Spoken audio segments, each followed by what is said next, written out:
वो धूपों में तपती ज़मीनों में सजदे, सफ़र में वो घोड़ों की ज़ीनों में सजदे, अलालत में सजदे, मुसीबत में सजदे।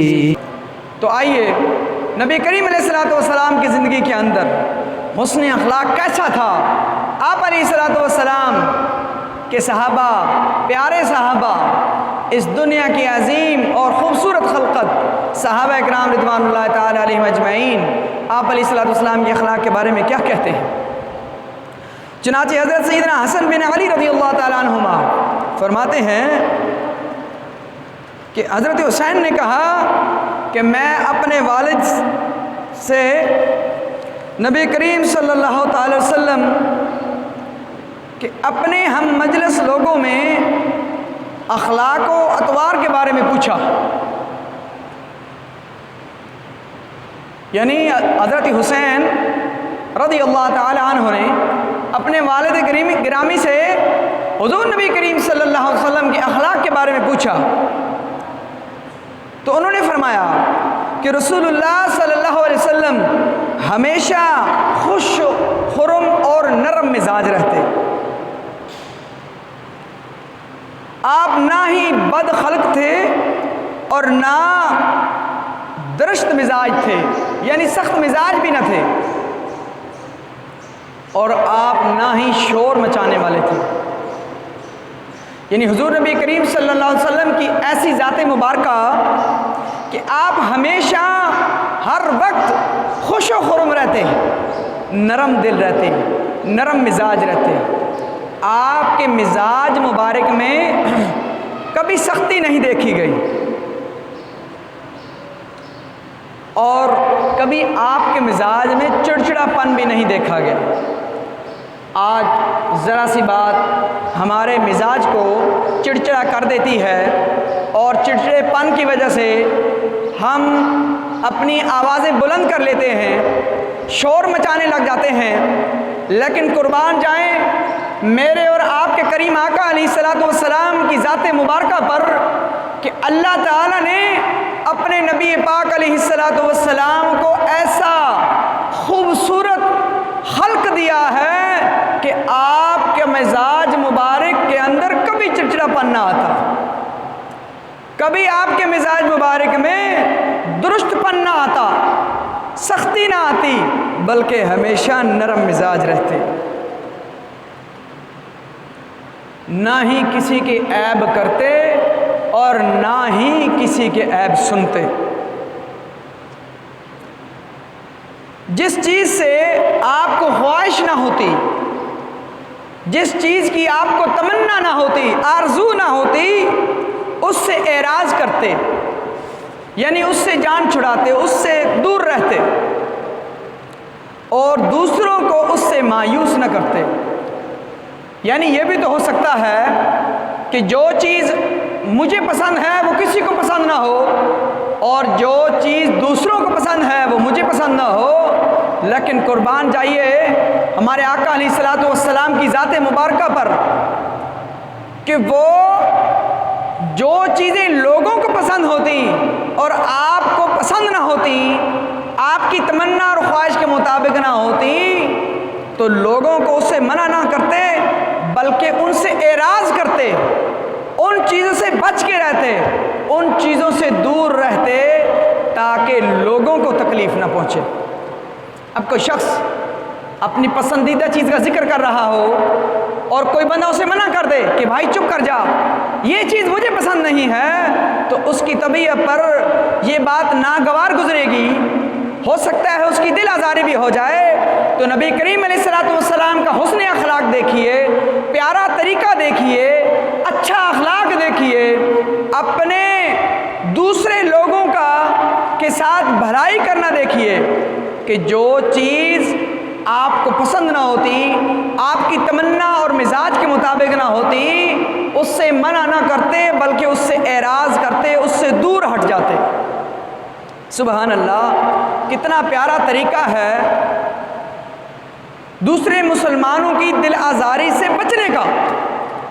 आज हमारी हालत ये है कि हम तो कोई दूर बातें कर रहा हो फासले पर 100 कदमों पर खड़ा हो तो हम बीच में जाके खड़े हो जाते हैं और खामखा अपनी राय देना शुरू कर देते हैं। चाहे उन लोगों को या उस शख्स को हमारी राय जो है वो चाहिए हो या नहीं चाहिए, बल्कि हम अपनी राय उस पर थोपना शुरू कर देते हैं। उसका रिजल्ट और नतीजा ये निकलता है कि वो बंदा आगे से झिड़क देता है, भाई जाओ, मुझे तुम्हारी ज़रूरत नहीं है।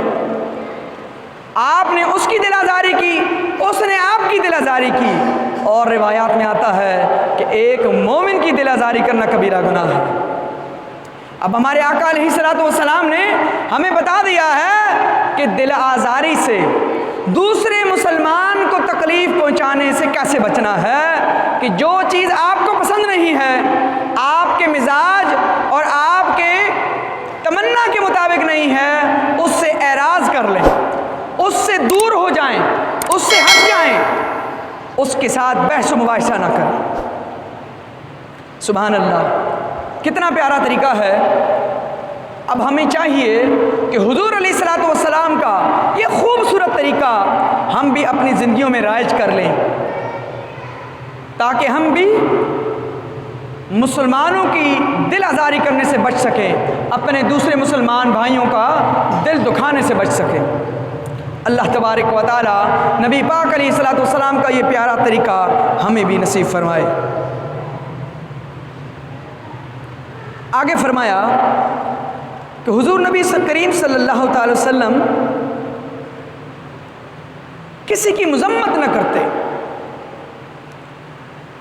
यानी अगर कोई चीज़, कोई बंदा कोई ऐसा अमल कर रहा है, कोई ऐसी बात कर रहा है, तो उसके मुंह पर उसकी मजम्मत न करते, उसकी डांट डपट न करते,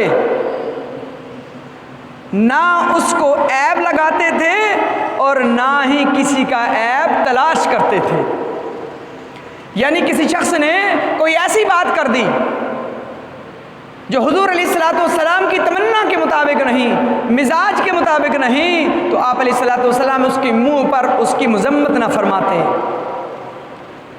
और ना ही इस वजह से उसको पर ऐब लगाते और ना ही लोगों में से ऐब तलाश करते। अब अगर हम हदीस पाक के इस हिस्से पर गौर करें, इस हिस्से पर गौर करें कि हुजूर नबी करीम सल्लल्लाहु अलैहि वसल्लम ना किसी दूसरे मुसलमान की किसी बात पर मजम्मत करते, ना ऐब तलाश करते, ना किसी पर ऐब लगाते। अगर हम इस हिस्से पर गौर करें तो ये हिस्सा हमारी ज़िंदगी के अंदर किस हद तक सादिक है, इस हिस्से पर हम किस हद तक अमल कर रहे हैं। जब हम गौर करें, मैं अपने गिरबान में झांकूं और आप अपने नामा आमाल का मुहासबा करें, मुवाजना करें, मुआखज़ा करें, तो पता ये चलेगा, तो भाई हमारी तो हर गुफ्तगू, हमारा तो हर लम्हा इन गुनाहों में शुमार रहता है। हम उम्र, बच्चे तो बच्चे, अपने से बड़ी उम्र बुजुर्गों की भी मजम्मत कर देते हैं। जिसके सफ़ेद बाल हो, सफ़ेद दाढ़ी हो, उसको भी झिड़क देते हैं। हमारी पस्ती का आलम ये हो चुका है कि हम बारिश बुजुर्ग, सफ़ेद बारिश वाला बुजुर्ग, उसकी भी मजम्मत कर देते हैं। सफ़ेद बारिश के बारे में आता है कि जिसके सफ़ेद बाल हों उससे अल्लाह के नूरी मलाइका भी हया करते हैं।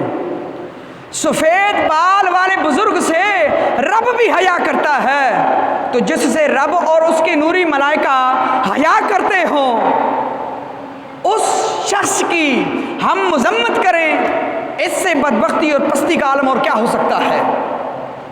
उस माशरे की पस्ती का आलम और क्या हो सकता है कि हम उस बुजुर्ग, सफ़ेद बारिश दाढ़ी वाले बुजुर्ग की हम मजम्मत करें किसी भी बात पे, उसको झिड़क दें। आम तौर पे कह देते, अरे बाबा तुम्हें क्या पता है। हालांकि कहने वाले को ये नहीं पता होता कि वो उसकी उम्र से 3 हिस्से बड़ा है, अपनी उम्र गुजारी है। और बुजुर्ग फरमाते हैं तो तुम्हारी उम्र से बड़ी उम्र के जो लोग हों उनका अदब एहतराम तो करो, लेकिन एक निस्बत, इस निस्बत की वजह से अदब एहतराम करो कि तुम्हारा जो ज़माना है वो तुम्हारे उस बुजुर्ग के ज़माने से, हुजूर अलैहिस्सलातु वस्सलाम के ज़माने से ज़्यादा दूर है। वो बुजुर्ग, वो बूढ़ा शख्स हुजूर अलैहिस्सलातु वस्सलाम के ज़माने के ज़्यादा करीब है, लिहाजा इस वजह से भी उसका अदब एहतराम करो। बुजुर्ग फरमाते हैं कि इस वजह से भी बुजुर्गों का अदब एहतराम करो। और हमारी हालत ये है, इस निस्बत को तो छोड़ दो, साइड पे कर दो। लोग इस तरफ तो बहुत दूर की बात, अपने वालिदैन तक को झिड़क देते हैं। अपने दादा, एक इतना प्यारा रिश्ता है दादा और दादी का, उनको झिड़क देते हैं। आम मुसलमानों तो दूर की बात। तो मुसलमानों, इस बात पर गौर करो, क्या हमारे रोज़मर्रा के जो हमारा वक्त गुजर रहा है, क्या इन गुनाहों में तो नहीं गुजर रहा? कहीं हमारा शुमार उन लोगों में तो नहीं है जो बुज़ुर्गों का अदब एहतराम नहीं करते, बेअदबी करते हैं? सफ़ेद बारिश बुज़ुर्ग जिनसे फ़रिश्ते हया करते हो, कहीं उनकी हम मज़म्मत तो नहीं करते? अल्लाह रब्बुल इज़्ज़त हमें ऐसे अमाल से महफूज फरमाए। आगे फरमाया, हुज़ूर अलैहिस्सलातु वस्सलाम ना किसी की मज़म्मत करते, ना किसी की ऐब तलाश करते, और ना ही किसी पर ऐब लगाते। अब ये जो है ना, किसी पर ऐब लगाना, ये तो एक फैशन से बन गया है। और ये बदकिस्मती से एक वक्त हुआ करता था कि जो घर की औरतें होती थी वो बड़ी नेक सालिहा होती थी और मर्दों से गुनाहों में बहुत पीछे हुआ करती थी। अब हालत ये है कि वो मर्दों से नऊज़ुबिल्लाह अल्लाह की नाफरमानियों में 10 हाथ आगे हैं। अब हालत ये है कि जहाँ दो औरतें बैठ जाएं, वो दूसरों की बातें करती हैं, दूसरों पर ऐब लगाती हैं। फलां शख्स ये है, फलां शख्स ऐसा है, फलां शख्स ऐसा है।